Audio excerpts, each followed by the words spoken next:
Today we're going to talk about putting an offer together. What are some things you should think about, and what are both sides thinking?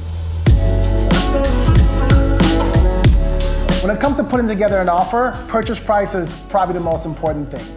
The seller wants to get the most for their property, and the buyer wants to get it for a little bit less. I like to think of purchase price as an advertisement. Like, it doesn't mean that this is exactly what the home is going to sell for, but to get more people to look at the home, it has to be the right price for the current market. Now, as your realtor, my job is to understand the value of a home. So for me, I look at comparative market data, see similar houses that have sold, kind of get an idea of here's what I think the house is worth. The next is closing date. It takes about 30 to 60 days to close on a home, so trying to get an idea of what works for you and the seller is going to be key. So then there's financing. How are you going to pay for the home? And if we're doing this, you should have that already taken care of. Are you paying cash? Are you getting a mortgage? Is it a VA loan, FHA, conventional loan? How much are you putting down? Those are some things that you have to negotiate to as well. Next will be earnest money. Earnest money is kind of a good faith deposit, letting the seller know that you are serious about buying their home. It normally comes in two parts, a smaller part when the contract is accepted, and a larger part when we finish a turn and review and inspection. Next will be taxes. The way that taxes work in Illinois is that they're paid in arrears. What that means is the taxes you paid this year actually for the taxes last year. So a seller has to give you a credit for those taxes, but we don't know what the taxes are going to be. So we decide a prorated amount. 100, 105, 110, 115 are probably the numbers that I see the most. There are also some automatic contingencies that are built into the contract. One being inspections. So when you buy a home, you have the opportunity to inspect the home.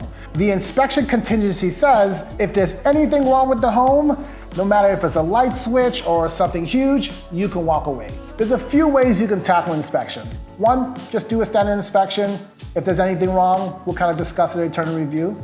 Two, you can ask for the property as is. With as is, we're saying, hey, we're not gonna ask for anything, we're not gonna nickel and dime you through inspection. But you still can ask for things if it's something substantial. So like mechanicals aren't working, hole in the roof, leaky plumbing. Those are things that we could not possibly have known just from walking through the property. And then waive an inspection. I've seen people do this before. I personally haven't, but you can waive the right to do the inspection altogether. The next is appraisal. With appraisal, if you're getting a loan on the property, the bank is going to send out an appraiser to make sure it's worth the purchase price. If you're doing cash, you don't really have that opportunity for an appraiser because that contingency is only attached to an actual mortgage. And with mortgage contingency, you're building in a safeguard just in case you don't get approved for the mortgage. You can also back out too as well. Here's my thing with putting in offers. Every situation is going to be different.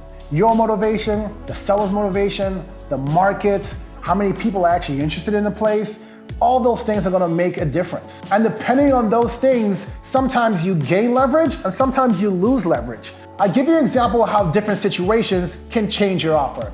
Let's say we have a property that's been on the market for 6 months.